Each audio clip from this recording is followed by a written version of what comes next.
morning, ladies and gentlemen. We will just wait like a minute or two because we have a lot of participants today to join. So let them join the session and we will shortly start the webinar.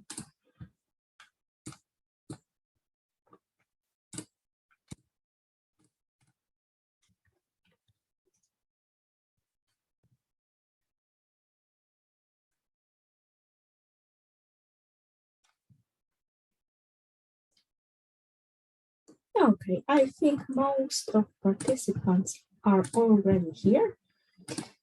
So let me start the webinar.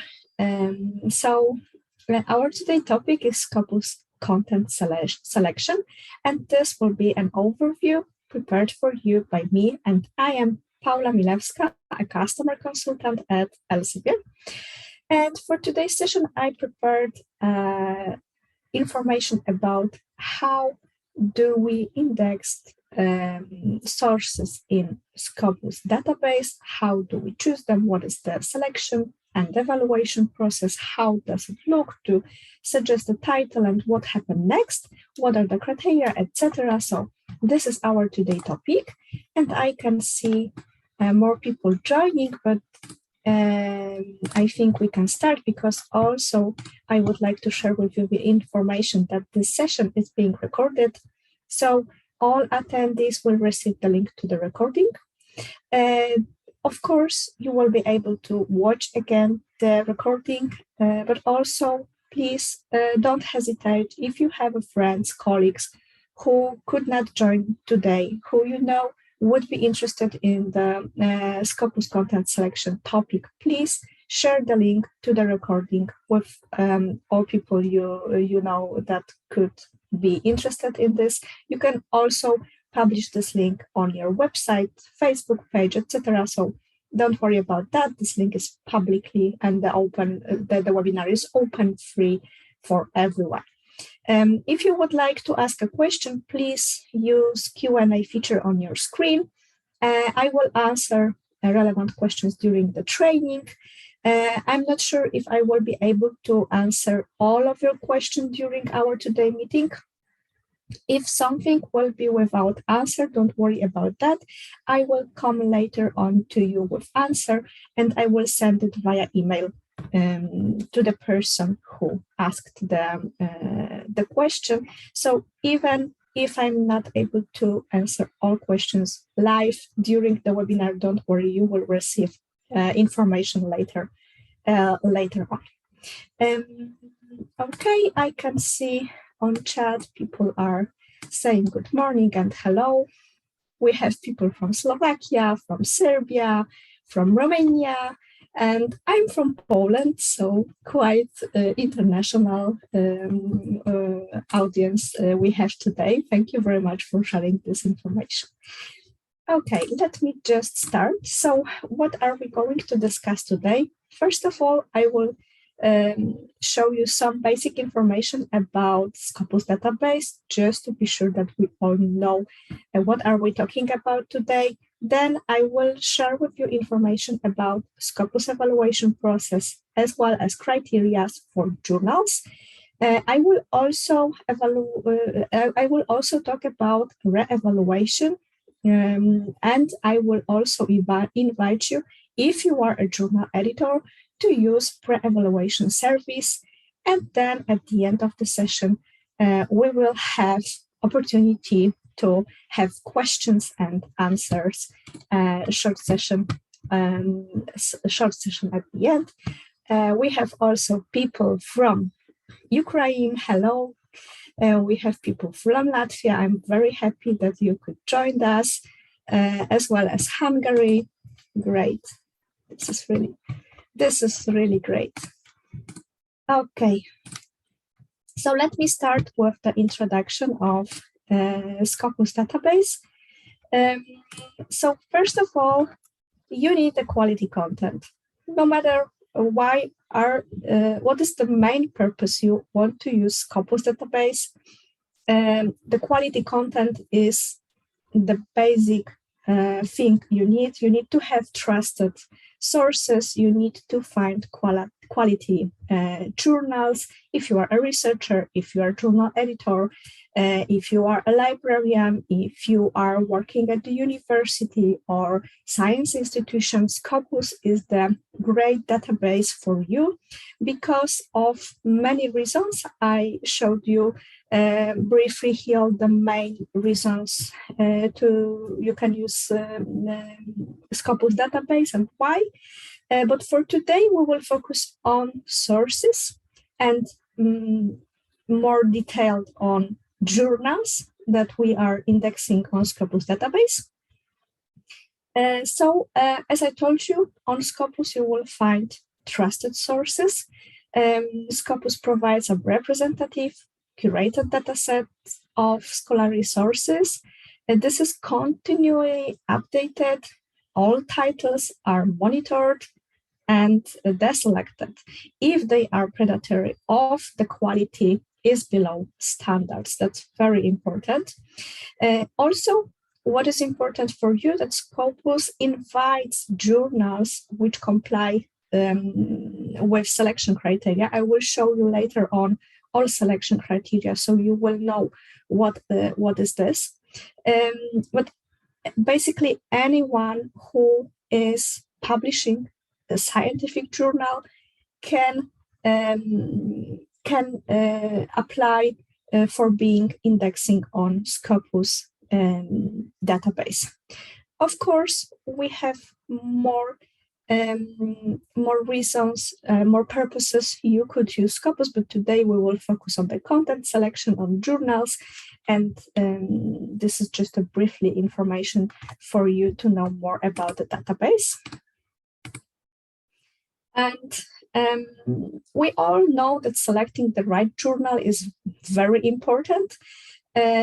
This is, of course, because of the visibility of your work, because you would like to have great impact, you would like to gain more and more citation, you would like to be visible as an author, as a journal, as an institution, etc. So the right journal is very important thing here. It is also very important because the consequences of choosing a bad journal for good work you wrote can be very devastating. Some of them are listed on my slide, like monetary costs for the author, so you can pay for something which is not a good quality. And your reputation can go down because you published work in not very trustful source. It can have negative impact on rankings, research assessment, etc. So this is why it's very important to choose wisely a journal. And also Scopus is the place that would like to help you in deciding what kind of sources are reliable for you. What sources can you trust regarding publishing your paper, but also if you are a journal editor, it's a great place to show your title. And if you meet all the criteria, if your journal will be selected to be indexed on Scopus, this can easily increase the success of your journal title.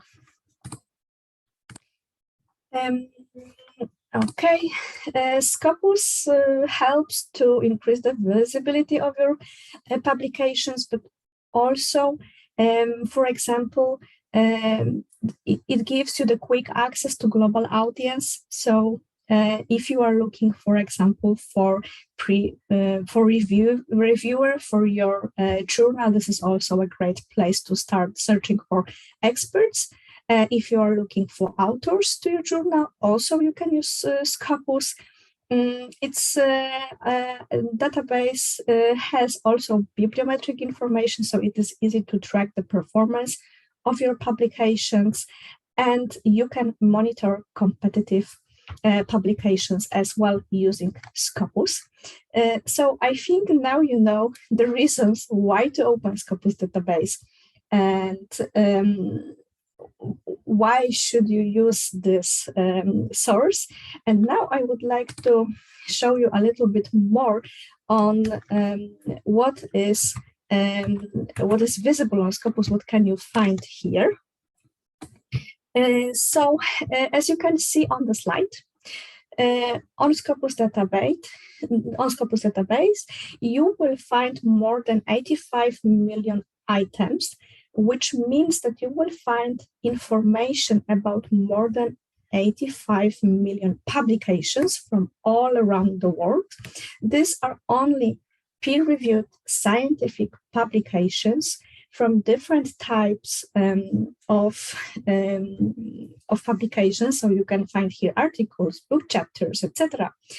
But also you will be able to find information about authors with author profiles. We have more than 17 million of them right now, and information about institutions with affiliation profiles, more than 90,000 of them right now. Every information you can find on Scopus is based on a paper. So the basic information set we gain is from the published paper. And from the paper, we are taking all bibliographic information about authors, information about affiliations, and we are adding a lot of additional data just to show you the best way all of those documents. Those documents are coming from more than 7,000 publishers from all around the world. And please remember that Scopus is, as I said, bibliographic database, but it's also abstract database. So you will be able to read the short abstract for each publication we have indexed on Scopus database, but also it is a citation database. So you will find there also a lot of metrics that will allow you to somehow decide which content is most relevant for you, which content is better quality, which content have the most impact on the researcher world, etc. So please remember to also to use this metrics and analytical tools that can support you. And all of those, you can find it easily in Scopus database. If it comes to Scopus coverage, you can see here the summary. So we have here all the subject areas you can see on the left. Sometimes people think that Scopus is mostly for health, for science, but you can see here easily that we are covering all subject areas.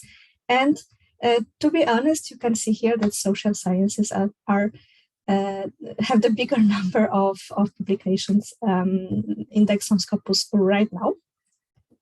Scopus is updated daily. This is also very interesting information. So approximately 11,000 of articles per day is being indexed on Scopus database. So this is quite a big number.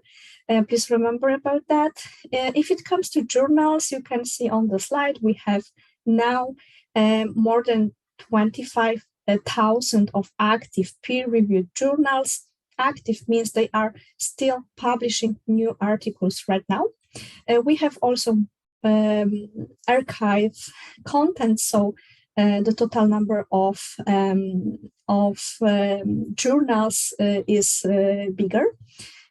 Of course, we are covering also open access content.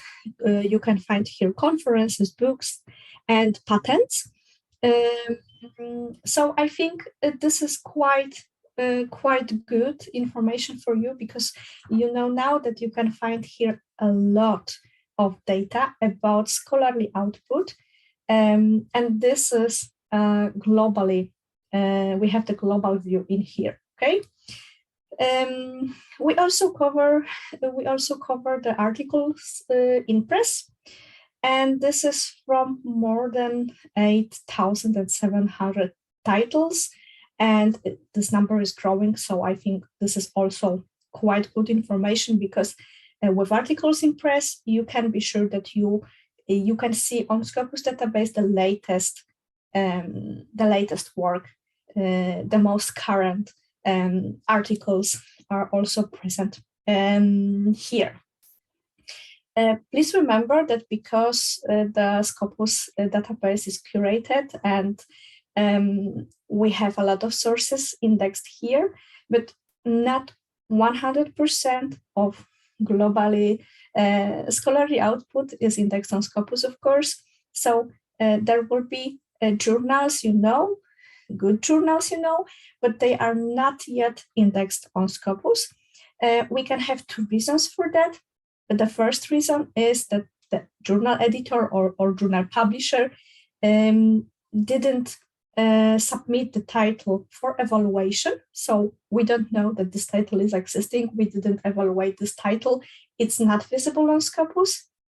And the second reason is that journal editor or publisher tried to be indexed on Scopus, but the selection process in the result of evaluation, our experts give the negative decision. This journal is not indexed on Scopus. It can try again in later time. Okay, but how does it work? What is the Scopus evaluation process? What are the criteria? How it looks like? Let me just show you this. So first of all, you can see here our mandate and authority. So Scopus is committed to creating a representative, curated dataset of scholarly output, and overall journal selection is based on journal level data and performance. And of course, we are monitoring and selecting the titles that are predatory, for example, or below standards. And please remember that this can happen after a journal is decided to be indexed on Scopus database, so the quality can go down. We are observing this and we are checking this. And please remember that Scopus cannot interfere with editorial autonomy of journals. This can't happen.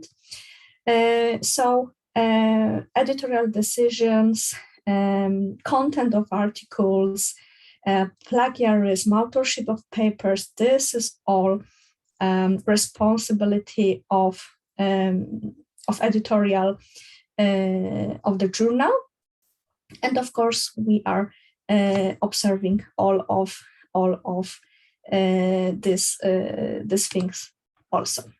So the content selection, this is like expert curated content selection, because we have this independent content selection and advisory board. You can see that from more than 100,000 active journals at the world,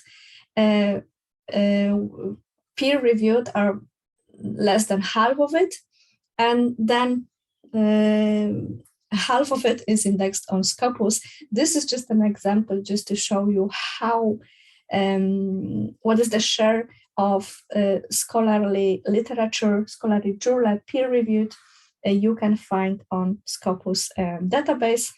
Also, you should know that Scopus is right now the biggest database abstract database on the world. So the coverage is the biggest right now. This selection and advisory board is independent board. We have there 17 subject chairs.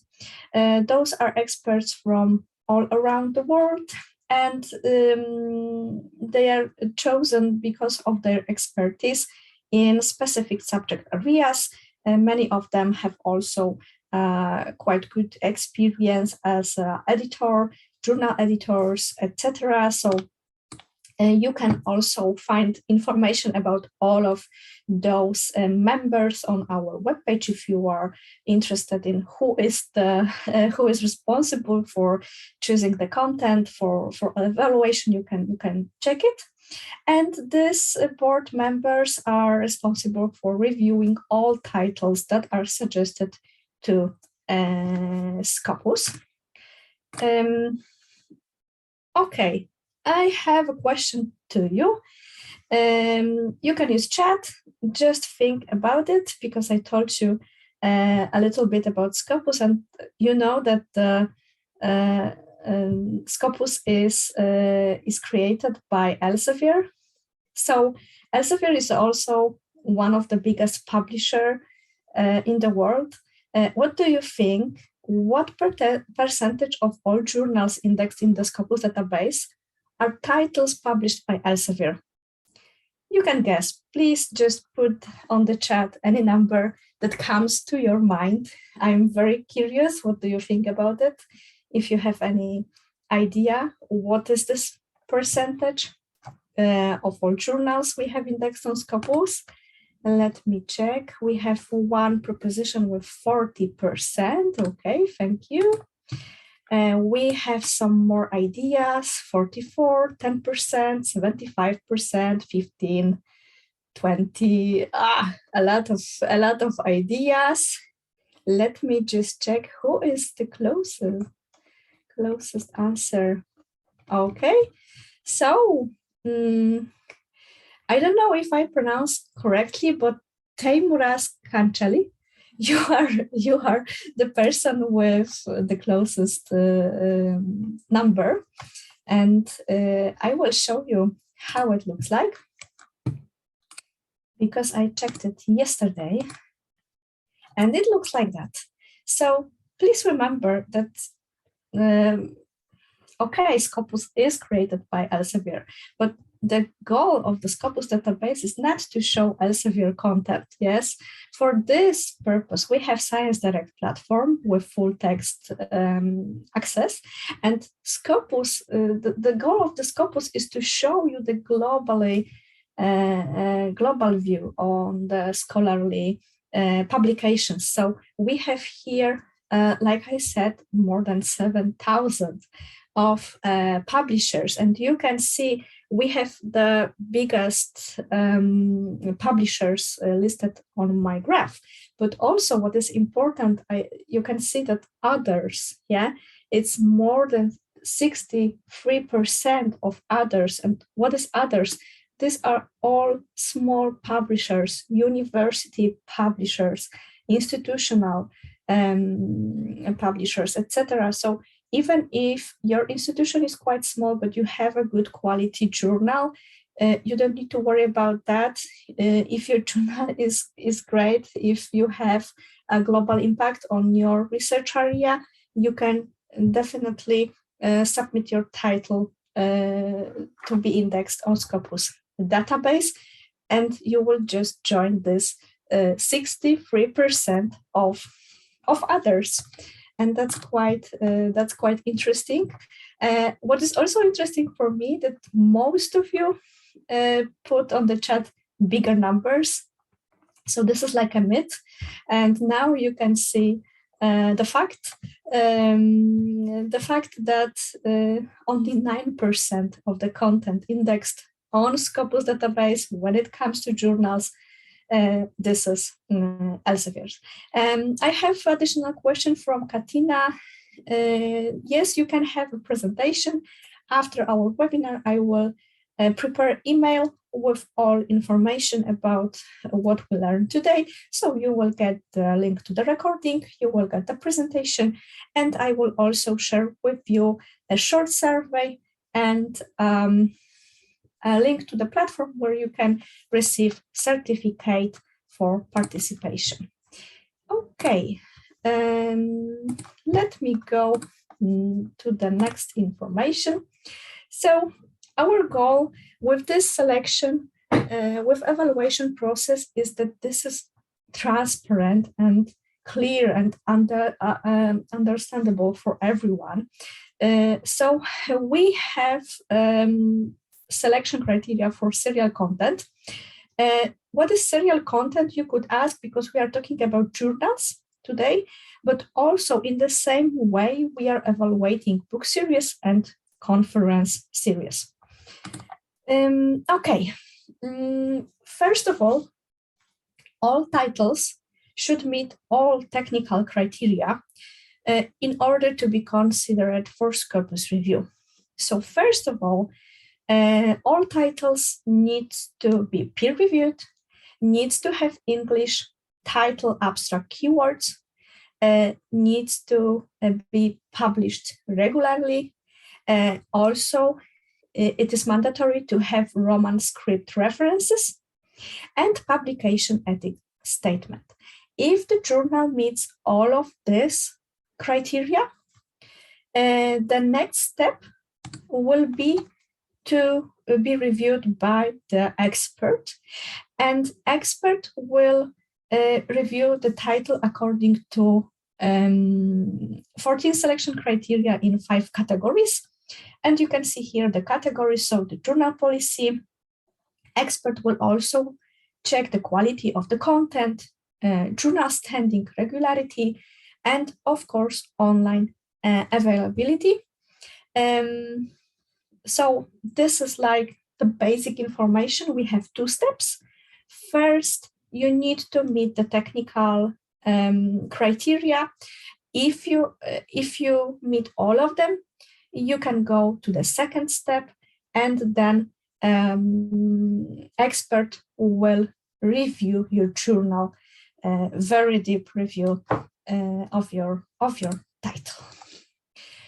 On this slide, I just wanted to let you know how it looks like. So as an example of the 1 year, you can see that more about about 3,500 titles suggestions per year. We received this kind of total number of suggestions per year. And all of those comes to the first stage. So we are checking if they are meeting this technical criteria. You can see here that only 39% of those titles meet the Scopus minimum criteria. So they are going to be reviewed by expert. And then on stage 3, you can see that 46% of those are accepted after the review, and they are indexed on Scopus database. So from 3,500 titles from suggestions, only 630 titles meet the 4 Scopus criteria. So this is to ensure the quality of titles indexed, and the titles need to meet consistently high standards. It is also important information for users, for people who are using Scopus just to search for relevant literature, because the content is checked. It's already checked. You can trust this content because someone did the huge job and checked all of those criteria. So you can be sure that this is a great quality content. Okay, and when a journal is submitted with a title suggestion form, so imagine the situation that the journal editor wants to put the journal into our evaluation. He or she suggests the journal title, and this is the long way of the journal. You can see here on my slide. So first of all, suggestion, then a title validation, enrichment, review, and decision. And the last step, of course, is the feedback for the publisher and the decision, positive or negative. I'm showing this to you just to be sure that you will be aware of complex process we have here. So all of those steps are for the reason. Let's look on the left. So who can suggest a title? You can see here that publisher can do it, editor-in-chief or managing editor of the journal, editorial board member, but also optional librarian, other person who would like to suggest a journal. But this needs to be with acceptance of people listed above, so a publisher, editor, whoever from the journal. Okay, and before you even think about putting information into Scopus title suggestion form, you should do these simple steps just to be sure that this is the right moment to do it. First of all, check the current Scopus title list, just to be sure your journal is not already indexed. Of course, if you are an editor, you know it perfectly well. But if you are a librarian, if you are someone else who knows the journal, knows the quality and would like to do it, first step would be to check, is it on the journal's list? Then read the board statement. As I told you, I will send you the presentation, so you will be able to open the link listed here on the slide. Then you need to review very carefully all of the selection criteria. And I will show you more information about them on the next slides. And then just use the Scopus title suggestion form. So if you are sure that your journal meets the selection criteria, go for it and use the Scopus title suggestion form. This form is quite complex. You need to have a lot of details to fill in this form. So it is also a good idea to open a title suggestion form, review all questions you need to answer before, and then prepare your answers with your editorial board or with people who are engaged in the life of the journal. And then the last step would be to read the FAQs for content selection process, just to know more about this journal journey I showed you before in more details. Okay, so to be considered for review, all journal titles should meet all of minimum criteria. I told you that this is the first criteria. All of them must be met by the title. So first of them is peer review. This is very, let's say, basic, but this is also very, very important. So you need to have a peer review journal, but also you need to make it visible to the public. What is the process? How does it work in your journal? So it should be very clear. It should be detailed. It should describe all of steps that you take to make your content great quality, and consist of peer review content, must be publicly available on the web page. And please remember that the web page of the journal is also a place that must be in English. You can have a local journal, you can publish in your local language, that's okay, it's okay, but also remember that Scopus is global database. So we have international audience here, and for international communication we use English. They say that English is the new Latin for science, yes? So we need to have all of this in English on your website. Second of all, English title abstract keywords. This is also mandatory for you. So even if you publish articles in local language, they need to have English title, English abstract, and English keywords. Also, what is important in here, you need to have author's name in Roman script. Next one is a regular publication. So the journal needs to be published on a regular basis. And also it needs to be registered with the ISSN International Center and have ISSN number, of course. So the regular basis means that this is published annually, once per quarter, etc. So this will be also checked. Roman script references. This is very important part of publication.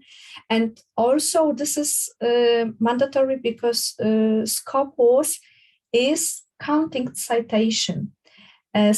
So if we don't have bibliographic references in Roman script, this is practically impossible to monitor and to count. Okay, so this is why this is very important. So the references can go together, original language and translated or transliterated to Roman script. And the last one is publication ethics statement. It also needs to be publicly available on the journal webpage, of course, in English, and it should be, as well as the peer review process description, very clear. It should indicate the scope of responsibilities and rights of editors, reviewers, authors. There are also, you should also describe the consequences which may be drawn if misconduct is detected in the journal. So this is very important, and you can see here more information about technical criteria. If the journal meets all of them, the journal will go to the review. More information, more detailed information even about this, you will find at the first page of title suggestion form. There is a longer list of all very detailed information about technical criteria. And if you remember my slide, 39% of journals meets those criteria. So before you submit a suggestion to index title on Scopus database, please make sure that all of those criteria, that you can find information about peer review, that all of your articles have English title, abstract keywords. Yes, this is very important, because you can imagine that if we have this long journal journey, the more titles come here and do not meet technical criteria, the longer is the whole process, because we have limited number of people who are evaluating journals. So just be sure that now is the right moment to do it. Improve everything you can before submitting your journal on Scopus database. It is good practice also, because if you don't meet technical criteria or later on any other criteria, you will receive negative decision, but also there will be embargo. So there will be a time for you which the journal have to wait to be able to submit once again. For example, it can be 6 months, but it can also be 5 years. This is a decision of experts, they are thinking the way, okay, how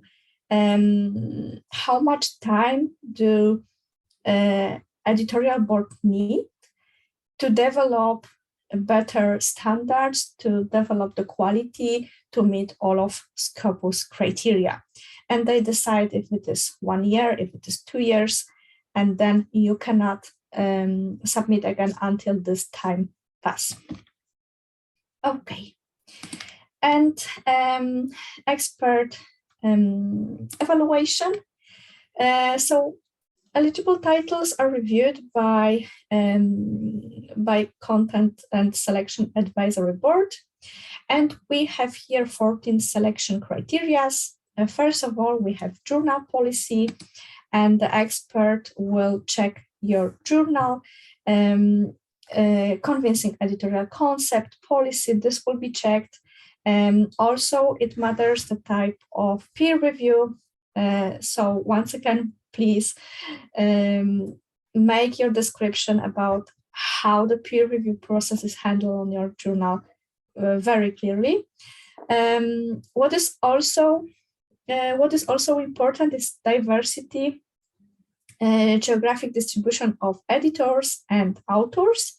As I told you many times, Scopus is a global database, so also journals needs to be diverse when it comes to geographic distribution of editors and authors. Okay, the quality of content. So first of all, expert will check the academic contribution to the field. Please remember that each title is being evaluated by one selected expert, and this is expert chosen upon the subject area. So this will be expert from the subject area similar to the subject area you are publishing your journal. Clarity of abstracts, another important thing. Quality and conformity with stated aims and scope. This is also very important to have very clear aims and scope published in English on your website, and readability of articles. Next one is citedness of journal articles in Scopus. So the journal will be checked on Scopus database. Of course, the journal is not indexed on Scopus database yet, but we can check if journals that are already indexed on Scopus database, if those journals are citing articles from the journal which is now evaluated. Editor standing, of course, another criteria. No delays or interruption in the publication schedule. So the first of all, the journal was already checked if there is a regularity, if there is ISSN number, but also expert will look in details and check if editor is publishing journal as planned. So there need to be a plan, how many issues per year, what is the deadline for publication, for example, issue 1, if this is semi-annual, for example, issue 1 should be published till the end of June. So the expert will check if it's really published till the end of the June, if there are any delays, interruptions in the publication schedule. All of this is also checked. And the content must be available online. It doesn't matter if it's free content or if it's paid. Of course, if it's paid, if it's under a paywall, during the evaluation, the content needs to be delivered to Scopus, of course, just to make sure that the expert will have access to full text. But it doesn't matter for Scopus if this is free for read or this is something user have to pay for to read article. English language journal homepage. This will be reviewed very carefully. I told you about it a few words, but please remember that your homepage is the main place that Scopus will gather information about your journal. So make it clear, make it easy to find all information, nice structure, so expert will not have to search for information in other places. Yes, the quality of homepage is also important. This is also important because if you want to be indexed on Scopus, once again, you are trying to reach the global community. So also it is important not just because we are evaluating journals. It is important also that you have clear information for authors, for reviewers, for anyone who would like to know more about your journal. Okay.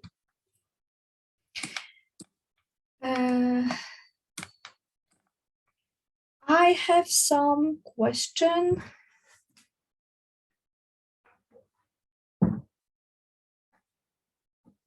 Okay, so first question, I would answer two questions right now.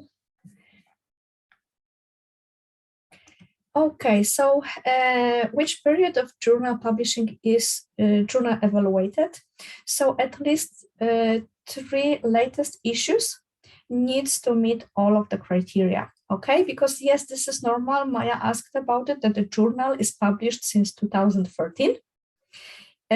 But she said that the minimum criteria the journal met in 2019. This is like totally normal situation, and don't worry about that. One of the goals of Scopus is, of course, to increase the quality of journals. So this is great. And also, if you are applying to be indexed on Scopus, it is a good idea to describe how did you change your journal last year, or what are you planning to do regarding the quality of your title. So yes, you can submit information about your journal, even if not the whole archive will meet the criteria.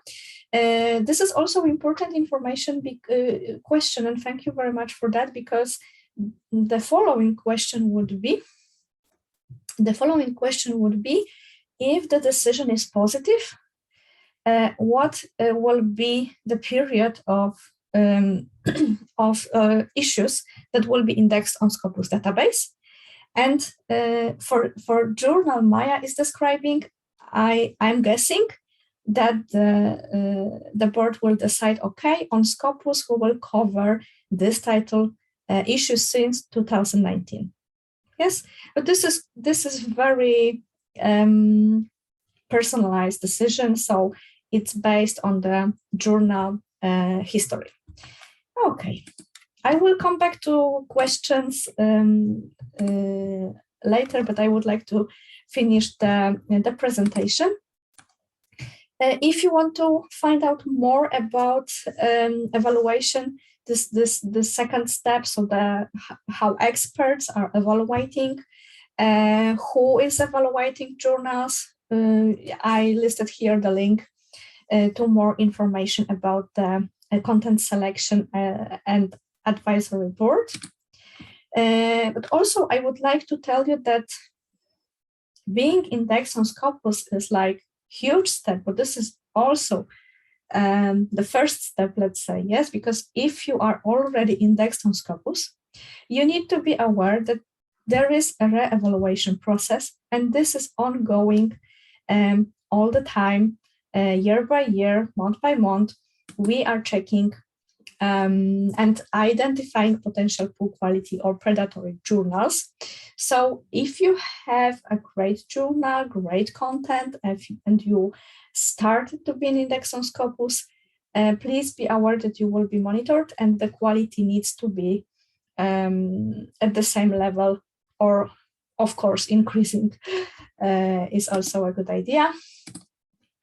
We are checking journals and titles can be flagged for in-depth re-evaluation in few ways. So first of all, publication concerns. Anyone can flag a title if you see some kind of non-ethic behavior. You can just report it to Scopus. We are also using metrics and benchmarks for publication output, citation impact, self-citation, etc., just to identify underperforming journals. And this is once per year, so we are checking metrics. Then outlier performance. So once a quarter, algorithm, a machine learning tool analyzes the performance of journals. And the last one is continuous creation of the advisory board. It started in 2020, 2021, and it is being continued right now. So the experts are checking titles, and this is constantly continuous process. Okay, so what we do to ensure the high quality of content, first of all, we take the responsibility of creating content on an ongoing basis, as you saw. We have this expert body, which is not Elsevier expert body. This is, experts from all around the world, and we want to make sure that everything listed in Scopus is high quality. And if something is, going wrong with the title can be excluded from the database. So we have to sum up, we have this four different ways to identify low quality journals, let's say. But this is not like automatically. So if someone submit concerns about the publication standards or something like that, it's not like we are deleting the journal from the database. No, this is flagging the title red, and then the title goes to re-evaluation, which is basically coming back to the second step, and content selection and advisory board will check the title once again with the criteria. Okay, and this way we have discontinued titles as well. So you can see that some of titles, you can find some of titles on Scopus database. They are not continued after negative decision with re-evaluation process. You can see the reasons of identification. Most of them are publication concerns, but also underperformance journals. And you can see how many titles was re-evaluated and the decision was negative. Yes, so the title are discontinued. What happens with these journals? If the decision is made to discontinue a title, first of all, of course, the publisher is informed about the decision, but also what is more important, there is no new content added to Scopus. Titles are flagged for re-evaluation and they are being put on hold. So during the re-evaluation process, nothing new will be added to Scopus database.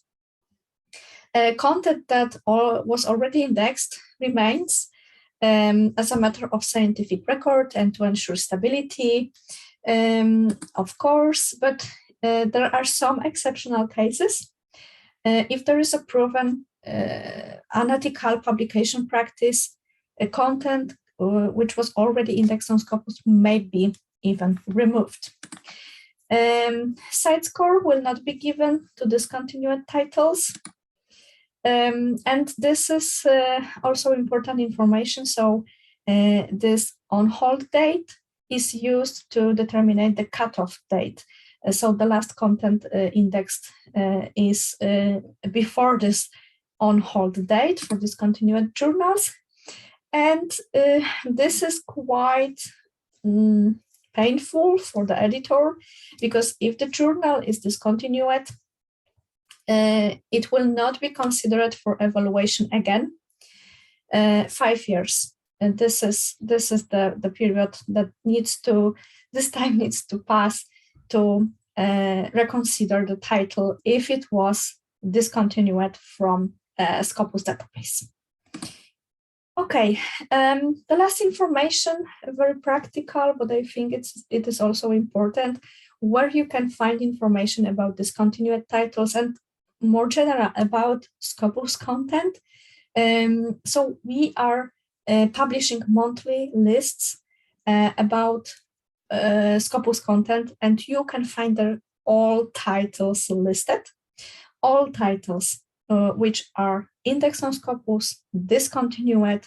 If it's discontinued, you will also see information.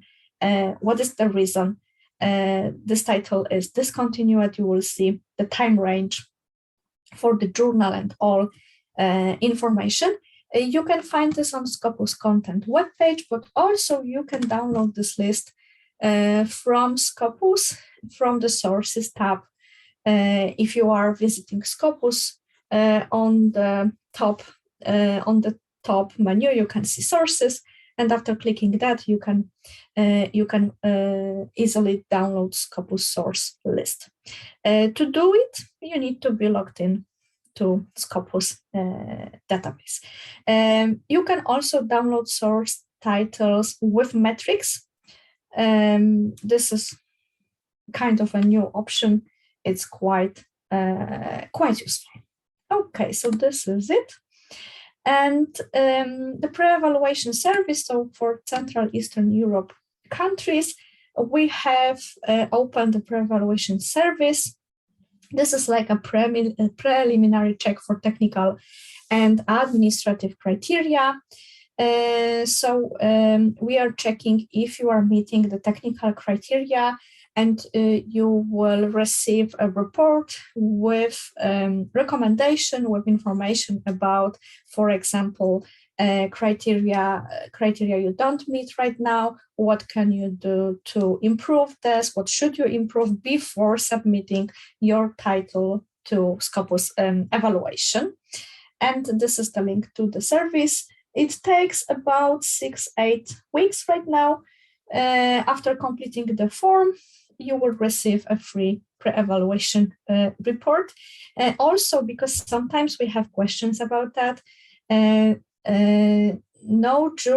is no fee for journals to be indexed on Scopus database. Okay, so if you are submitting your title and the decision is positive, there is no fee. You don't need to pay anything for being indexed on Scopus database. So I invite you, if you have journals, if you want to check them, if you are thinking about submitting your title to Scopus database, please consider using this pre-evaluation service. Is of course additional, not mandatory step, but this is just to boost your chances of the journal to be included in Scopus. Okay, let me check the questions.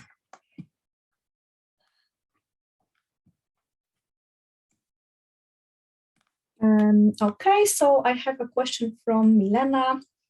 What is the number of percentage of citations a journal is looking for to be considered significant and meet the inclusion criteria? So it's a quite difficult question, and I can't tell you that this is 10%, 20%, or 50%, okay? So each journal is evaluated separately, and each journal is evaluated in the context of the subject area, okay? So if your journal is in medicine, You will need to have more citations, of course, than if your journal is, let's say, history, and it is about some local territory, history of a people, something like that. It depends. Yes. So the best thing you can do, you can search in Scopus for similar journals and see how they are doing, how many citations they are getting. Yes. So this is a simple idea what you can do just to benchmark yourself with other similar journals. Find something similar on Scopus. Check their citations, check their articles, who is publishing there, what impact do they have, etc. Okay. The next question is how can we include the books in Scopus? So the books in Scopus have a different evaluation process. It is listed on our web page. First of all, I would underline the one big difference between journals and books. Books needs to be published in English, and books you can suggest a set of books, and the set will be evaluated, and if the decision is positive, the publisher will be included on in Scopus. Alexander, I will add a link to the page with all information about criteria for books, because they are different than journals, and I will send it. I will include this link into the email. Okay, let me check what do we have next. When can we expect the new site score metric? Okay, so Florina, as I understand, the new journal started to be indexed on Scopus, and you are asking when the site score index will be visible for this journal that just started to be visible there. So this depends on when this happens, because site score is published once a year. So you just need to wait till the new site score metrics will be visible there. There is no annual fee for journals. I already told about it. How to find the sightness of an outsider journal in Scopus? Okay.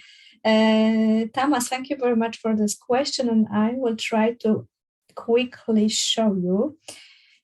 Just give me a second, because I need to open Scopus to show you this, how to do it on Scopus. Okay.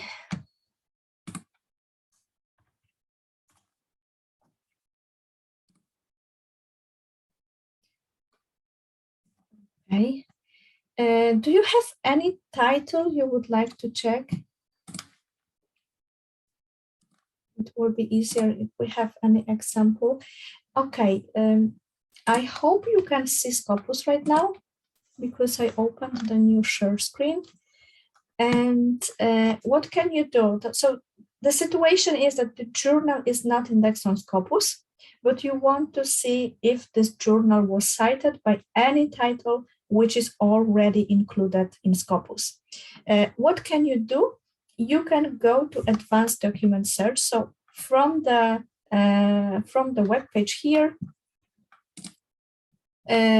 you click advanced document search, and then you need to choose the relevant field code.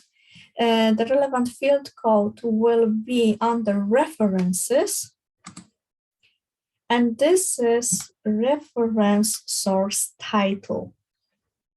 You just click to add this, and in this bracket you need to put the journal title. I don't have right now an example of journal title. I don't know, maybe we could put anything. I don't know if this kind of journal exists even, but let me try. So you use this code, this ref source title, and you are searching for references connected with this title. Okay, we have on the chat, we have another idea. So below review. Okay, search. Okay. And then you need to go to secondary documents and make sure which is the source title, because you can see that we have a lot of low reviews, different sources with similar titles. So you need to just go view more and find the one you are searching for. This is just the example with a lot of variants. Yes, you can see here, but it's not very common to have this amount of results. But we can see here low review, and I click limit to just to see the documents that are referring to this source title, and you can see the results list from here. And okay, so this is how we can do it. Okay. This is how we can do it. So remember to put a ref source title as a code, but also to click secondary documents, because this is what we are looking for. And then from the filters, you need to choose the right source title. Sometimes we have a few variants for the same title. Because, for example, a title can use some kind of abbreviation or different ways of different variants of the name, for example, name in local language and name in English. Yes, this is also possible. So then you just choose two of variants. Yes, and then click limit to just to see all results connected with these titles. Okay. So this is it. Okay, and